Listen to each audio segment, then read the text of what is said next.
14 mai 1933. Petit poste d'amour que l'âme occupe dans son Créateur, et petit poste que Dieu occupe dans l'âme. Comment la sainteté devient formée par les degrés d'amour. La semence que Jésus répand, d'abord par des faits, puis par des paroles. Je me sentais immergée dans le fiat suprême, où je répétais ma ronde, unie à ses actes, et je sentais ces vagues d'amour déferler sur moi, en m'apportant l'amour de mon Créateur. Oh, comme j'étais heureuse de me sentir aimée par Dieu. Je crois qu'il n'existe pas de bonheur plus grand pour la créature, que ce soit au ciel ou sur la terre, que d'avoir une place dans le sein du Père céleste, qui fait se lever ces vagues d'amour afin de l'aimer.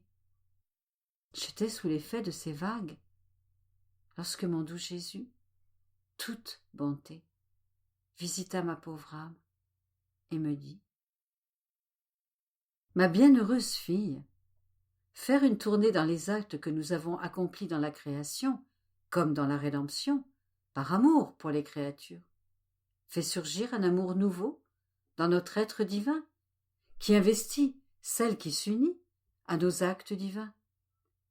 En s'unissant à nos œuvres, elle prépare le petit poste où recevoir nos vagues d'amour, et en les recevant, elle nous aime également d'un amour nouveau et forme ses propres vagues d'amour pour son Créateur, de telle sorte qu'elle occupe un petit poste d'amour dans notre être divin et que nous occupons notre poste dans la créature. Tu dois savoir que la vraie sainteté est formée par les degrés d'amour avec lesquels tu es aimé par Dieu. Et la créature prend alors possession de cet amour lorsqu'elle aime. Lorsqu'elle reçoit son amour divin et qu'elle aime, Dieu se dispose à l'aimer plus encore d'un amour nouveau. Et être aimé par Dieu d'un amour nouveau est le plus grand acte que Dieu puisse accomplir envers la créature. Et toute la sainteté et toute la gloire sont constituées par le nombre de fois où elle a été aimée par Dieu et le nombre de fois où elle l'a aimée. Car tu dois savoir que si notre être divin aime toutes les créatures et toujours, de façon universelle et générale, à cela s'ajoute un amour spécial et direct envers la créature, qui en nous aimant, nous donne son amour. Si la créature a été aimée par Dieu d'un amour spécial, une fois, 3 fois, 10 ou 100 fois, elle atteint, selon ses chiffres, différents degrés de sainteté, et donc de gloire. Tu vois par conséquent que faire tes rondes dans ma volonté, t'unir à ses actes, cela nous appelle à t'aimer d'un amour spécial et nouveau. Dieu t'appelle à se faire aimer de ton amour nouveau et spécial, et Dieu lui-même sera ton témoin, qui dira à tous, au ciel et sur la terre, il est vrai que je l'ai aimée, mais elle-même m'a aimé. Je peux dire que mon amour appelait le sien, et que son amour appelait le mien, pour s'aimer l'un l'autre. Par conséquent, la créature qui vit dans notre volonté met notre amour en sécurité, et nous n'avons pas la souffrance de pouvoir être rejetés, et en signe de l'avoir reçu, elle nous répond en nous donnant son amour. Après quoi, je pensais à la divine volonté, et des milliers de pensées envahissaient mon esprit, des pensées de doute, d'anxiété, de certitude, d'attente, de désir que la volonté soit la vie de ma vie. Je voulais son doux empire en moi et en dehors de moi.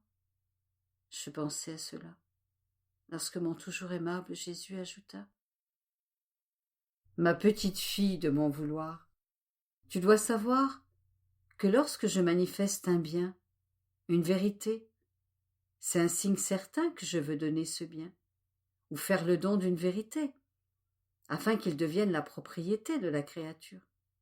Sinon, je la tromperais, je la séduirais, et lui ferais perdre son temps avec des milliers de désirs inutiles, sans lui donner la possession d'un bien que je lui aurais fait connaître. Je suis incapable de tromper, et ne fais pas de choses inutiles. Je décide d'abord de donner un bien, puis je manifeste la nature de ce bien, et place déjà en même temps sa semence dans la profondeur de l'âme, afin qu'elle commence à sentir le commencement de la vie nouvelle du bien que je lui ai fait connaître. Et la succession de mes manifestations sert à faire germer la semence, à l'arroser, pour former la vie entière du don que je veux lui faire.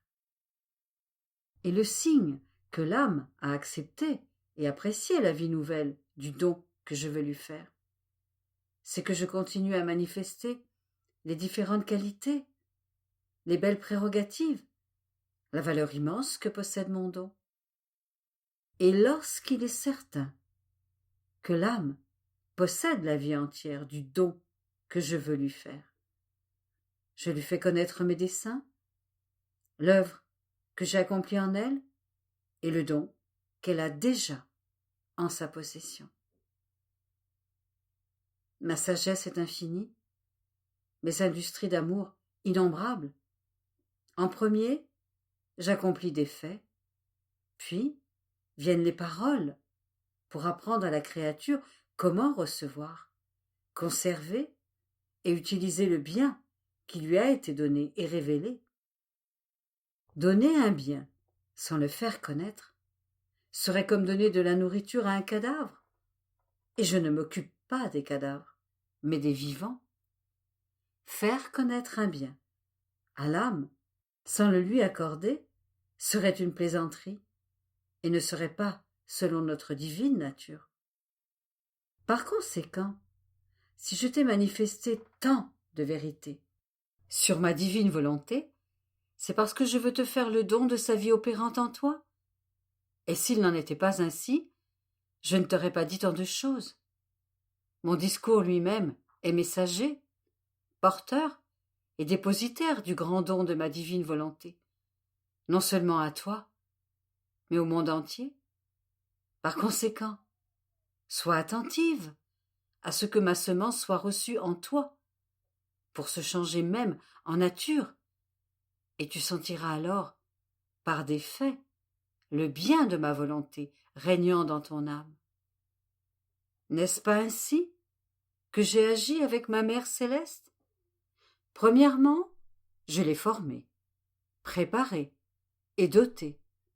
J'ai préparé le poste et j'ai étendu mon ciel dans la profondeur de son âme. Je lui ai fait connaître bien des choses, et lui faire connaître, c'était lui en faire don. Et je pouvais dire que la mère et le fils agirent, premièrement ensemble. Lorsque plus rien ne manqua à ma sainteté, à ma divine bienséance, au nouveau ciel qu'elle habitait sur la terre, je lui ai alors manifesté le secret que je l'avais élu pour être ma mère.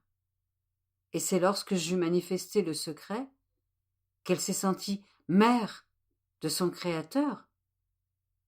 Tu vois par conséquent la nécessité de manifester ce que je veux faire avec la créature, afin que Dieu et la créature veuillent la même chose? Et mon incarnation elle-même ne s'est pas produite avant, mais dans l'acte lui-même de savoir que je la voulais comme mère et qu'elle a accepté de l'être. Il faut par conséquent être très attentif lorsque je fais connaître un bien que je veux faire à la créature. Elle ne connaît pas mes desseins, et je ne fais pas tout connaître immédiatement. Mais c'est la main dans la main que je manifeste et travaille pour en arriver au point où je veux aller. Et si la créature n'est pas attentive et ne me suit pas, elle peut être laissée à mi-chemin, et j'aurai alors la tristesse de ne pas pouvoir faire mes dons et de ne pas accomplir mes desseins. « 14 mai 1935. La créature qui fait la divine volonté n'a pas besoin de loi. Celle qui vit dans ma volonté met tout le monde à l'œuvre, le Père céleste, la Mère céleste et Jésus lui-même. Je suis dans les bras de mon adorable divin vouloir, mais immergé dans la souffrance de la privation de mon bienheureux Jésus. Les heures sont des siècles sans lui. Quelle souffrance, quelle mort continuelle, sans pitié, ni merci. C'est avec justice qu'il me punit, parce que j'ai été si ingrate et si peu coopérative. Mais mon amour, cache mes misères dans tes plaies. Couvre-moi de ton sang, unis mes souffrances aux tiennes, pour qu'elles crient ensemble pitié, pardon pour cette pauvre créature. Mais sans toi, je ne suis plus capable d'endurer plus longtemps. Je donnais libre cours à ma souffrance, lorsque mon doux Jésus, pris de compassion pour mon long martyre, me fit une visite éclair et me dit : « Ma bienheureuse fille, courage, sois sans inquiétude. Ma divine volonté met toutes choses en ton pouvoir, de telle sorte que tu peux dire que mes souffrances, mes blessures, mon sang, tout t'appartient, et que tu n'as même pas besoin de me le demander, que tu peux les prendre pour t'en servir selon tes besoins, tant il est vrai que celle en qui règne ma volonté n'a pas besoin de loi, qu'elle sent en elle-même sa nature changée en loi divine, et ressent la force de la loi comme substance de sa vie.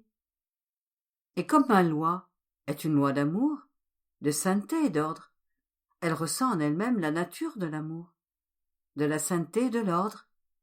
Là où règne ma volonté, son amour est si grand qu'il transforme en nature les biens qu'il veut donner à la créature, de sorte qu'elle en devient propriétaire.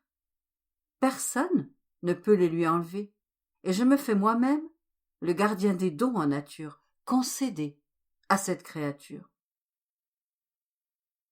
Mon doux Jésus garda le silence, et mon esprit nageait dans la mer de la divine volonté. Puis, reprenant la parole, il ajouta : « Ma fille, tu dois savoir que celle qui vit dans ma volonté met tout le monde à l'œuvre. Mon Père céleste, en voyant la créature dans son divin vouloir, l'entoure pour former son image et sa ressemblance, d'autant plus que, trouvant en elle sa volonté, il trouve le matériau qui se prête à recevoir son œuvre, pour former la très belle image qui lui ressemble. Oh, quelle satisfaction quand il peut produire son image et mettre à l'œuvre la céleste mère! Car, trouvant ma divine volonté dans la créature, elle trouve quelqu'un pour lui tenir compagnie et recevoir sa maternité comme fille. Elle trouve quelqu'un à qui communiquer sa fécondité, ses actes accomplis dans mon vouloir. Elle trouve quelqu'un de qui elle peut faire son modèle et sa copie fidèle. Oh, quelle satisfaction pour cette céleste mère de pouvoir donner ses soins diligents, ses maternelles sollicitudes, de pouvoir être une vraie mère et donner son héritage. Et lorsque la volonté est une entre la mère et la fille, elle peut se faire comprendre et mettre en commun ses grâces, son amour, sa sainteté dans son travail. Elle se sent heureuse parce qu'elle trouve quelqu'un qui la courtise, qui lui ressemble et vit avec sa même divine volonté. Les créatures qui vivent dans ma volonté sont ses filles favorites, ses chéries, ses secrétaires. On peut dire qu'en vertu de mon divin vouloir, elle possède un aimant puissant qui attire tellement cette céleste mère qu'elle ne peut détacher d'elle son regard. Et la grande dame, afin d'assurer leur sécurité, les entoure de ses vertus, de ses douleurs, de son amour et de la vie même de son Fils. Mais ce n'est pas tout. Lorsque je vois que l'âme a mis de côté sa volonté pour vivre de la mienne, je me mets à l'œuvre pour former mes membres. Ma tête si sainte ressent le besoin de former des membres saints pour s'y reposer et pouvoir leur communiquer sa vertu. Et qui peut former pour moi des membres saints, sinon ma volonté? C'est pourquoi mon opération est incessante pour celle qui vit dans ma volonté.